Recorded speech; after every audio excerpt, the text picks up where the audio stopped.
If you want to understand why politicians, mainstream media, and the great chattering classes all hate Tommy Robinson, you first have to look at what was happening.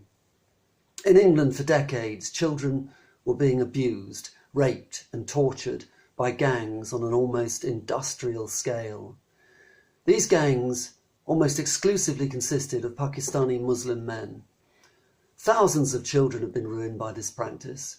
How many later committed suicide or became mentally ill, alcoholic, drug addicts, abusers themselves will never be known.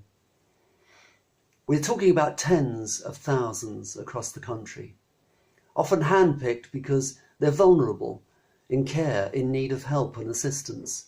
These were and are not random events, but organised criminal gangs of paedophile perverts with a chain of command and information regarding vehicles, locations, renting and buying of properties to use as torture and rape dens.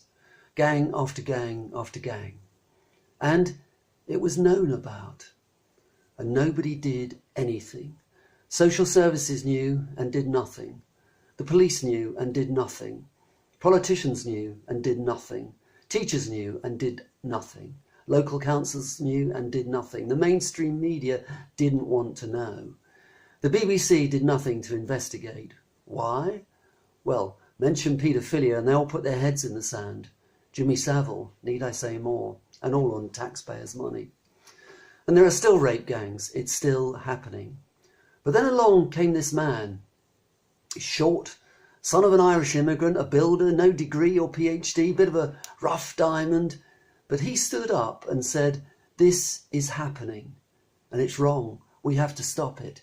He told the truth, and that is what he will never be forgiven for, because the truth is uncomfortable. As someone said, when you start to feel uncomfortable, you're probably close to the truth. He does not say that all Muslims are bad. He's never said that. Only his critics and enemies say that. He tirelessly repeats that, like most of us, he knows and grew up with Muslims and has Muslim friends, including Pakistanis, and that many Muslims are anyway indifferent to Islam and haven't read the Quran. I hate the paedophilia that's rife in the Catholic Church and has been covered up for years. Does that mean I think all Catholics are paedophiles? Well, of course not. That would be stupid. And it's the same thing. It is the Islamic State, the laws, the text, the Prophet himself and the faith, which blatantly encourage some Muslims into radicalisation, which poses a threat to everyone. As Robinson knows from first-hand experience, prisons are now hotbeds of recruitment for young men who already feel let down by society. Perhaps they had a bad start and are being recruited to hate England and European culture and democracy. And that's another truth he dares to utter. So it really is that simple. He's hated for telling the truth. In a world of lies, the one who tells the truth is hated and hunted and feared. And worse, he pointed the finger at Islamic ideology as being responsible, which is also true. Read the Quran. So he's hated even more. Not only is he saying that terrible things are happening, which they are, and that they should be stopped, which they should, but he points the finger at those responsible. How dare he? And how dare he criticise an ideology for being misogynistic, racist, violent, unjust, cruel, illogical and inhumane? It's all true, but that's no excuse. Truth is one of the main casualties of political correctness and fake and suppressed news. And clever people know that truth is relative, facts are subjective. Blame is saved for hand-wringing progressives with an imperial past. Just about everyone on the planet has an imperial past of one sort or another. Argument is for the elite, even though they've forgotten how to do it. So how dare a little agitprop builder say anything at all about anything? He needs to be cast out in the name of inclusion. He needs to be stopped. There is the insidious ghost of class snobbery at work here too. How dare an uneducated oik voice an opinion and be taken seriously? He's not an expert, he's not properly educated or one of the faceless witterers we have on Question Time. His accent's all wrong, his face is wrong, his job is to shut up and listen and do what he's told. But he won't shut up. And even worse, people are listening, because in what he says, they find echoes in their own hearts and minds.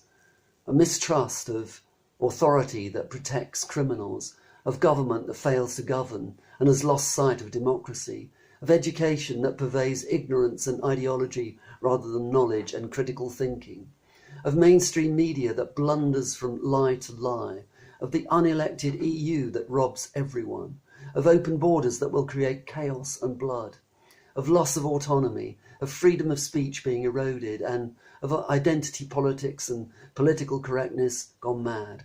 All these things echo and won't go away. He's a bloke who dared to tell the truth, whatever the consequences, and he will never be forgiven for that. Another uncomfortable truth that he points out is that Saudi Arabia is bankrolling British mosques, schools and universities and poisoning them with extremist Wahhabism. These are facts in the public domain, not conspiracy theories, not racist rantings, just good plain old-fashioned facts. Remember them? You can check them out. I have. Saudi Arabia is the largest source of donations from Islamic states and royal families to British universities, and much of which is devoted to the study of Islam, the Middle East and Arabic literature. Look at the figures, millions and millions and millions. If you think these millions are given out of love and generosity by a small bunch of obscenely rich oligarchs belonging to a violent, tyrannical, misogynistic culture, and that there's no agenda, then good luck with waiting for a brain to grow. Saudi Arabia and its hideous Stone Age extremism is now a major part of the infrastructure of our education system, certainly our higher education system, and every student is now an accomplice, usually unknowingly and unwittingly. To claim that you can take lorry loads of dosh from someone and remain independent, as some college heads and registrars do, is laughable doublethink and head in the sand denial. This is Saudi Arabia, friend of the royal family and the very rich, a place where women are hated and feared so much they're covered from head to toe. And if a woman is raped, it's her own fault because men are blameless where women are concerned. And where public beheadings for being gay or having a mind of your own are common, where adulterers can be stoned to death and racism is part of the credo, where wars are funded to control oil and mineral reserves, where education is so backward that critical thinking is seen as a crime, and where heaven is somewhere specifically for men who will be rewarded in heaven for a life of murder, rape and torture, with 40 endlessly renewable virgins each. I mean, how spiritual is that? How elevated? How sickening.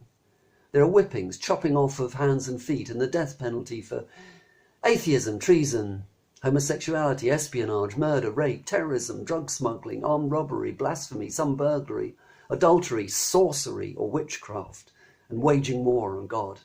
Phew, no grey lines there then.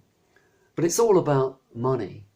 So the establishment, good old word that, has thrown everything they can at Tommy Robinson. There are a few criticisms that are dragged out every time he's mentioned, the same old chestnuts because that's all they have. He's called a racist when, to my knowledge, he's never made a racist statement, and anyway, Islam is not a race. You can be born in Wolverhampton or Neasden or Cockfosters and be a Muslim. Islam is an ideology, a set of laws and a religion which aren't separable. It's not a race. We're told that Tommy Robinson is alt-right, far-right, extreme right, Nazi right, fascist right. Make up your minds. But to my knowledge, nothing he said can be construed as any of those things. He's not a racist or a fascist or a Nazi. And by the way, be careful how you bandy those words around, because one day you might really need them. And having cried wolf for so long, no one's going to listen.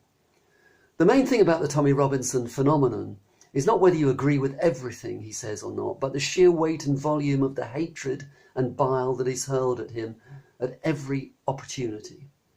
That's the real issue. They want him silenced, and if necessary, that means wanting him dead. Make no mistake, he was lucky to get out of prison alive. On a highly dubious contempt of court charge, he was moved from a safe prison to one with a high Muslim population where he was shouted at 24 hours a day, had excrement thrown at him, and served food by Muslims who wanted to kill him and told him so. Tommy Robinson is on a death sentence, as he said himself. He's a marked man, and those who should be protecting him are egging on those who would murder him. And he should be protected because he is a brave man who spoke up when he had no one to support him. A virtue-signalling Glasgow MP recently called him a violent racist thug and fraudster, and the shifty-eyed Speaker Bercow agreed. Robinson is a loathsome, obnoxious, repellent individual. Well, I would have thought he was in excellent company at Westminster then. When an MP and the Speaker are so gratuitously rude about you, you must be doing something right. And The Guardian, that bedrock of hard investigative journalism, I'm joking, The Guardian, that fairground organ of mainstream propaganda, regularly abuses Robinson as, and I quote, a low-rent, hard-right, preening jailbird, pub and terrace thug. And these pieces read like the desperate efforts of first-year creative writing students trying too hard and failing horribly, always with that smug, supercilious, sneering tone from on high. One piece last year criticised Robinson for daring to use social media as if that wasn't playing fair. Well, of course he uses social media. What a stupid criticism. Like many people, mainstream media is a closed shop to them because they refuse to read from the script and reiterate the party line on all the pressing issues of the day. Freedom of speech, immigration, cultural disintegration, fake news. And the irony of using a whole page of a supposedly major newspaper to say that we shouldn't listen to someone else is beautiful. Robinson breaks another taboo. If someone is abusively hostile on social media, or a journalist or public figure goes in for unsubstantiated invective against him, he sometimes goes after them and confronts them, asks them to justify what they've said. They never can. They squirm and try to shuffle away like the cowards they are. It isn't meant to work like this, you can hear them thinking. We ask the questions, make the judgments, show contempt. How dare he hold up a mirror to us? And they positively hate him for it, which shows he's getting something else right. Robinson is a hot potato in public life, which is why someone like Nigel Farage is at pains to distance himself. This may prove to be a bit of a mistake, because believe it or not, you can agree with someone on some things and disagree on others. It's not a crime. But if nothing else, the hatred and bile shown to Robinson is another nail in the coffin of democracy and a further widening of the gulf between ordinary people and the establishment class that they no longer trust or respect or want to listen to, let alone be governed by.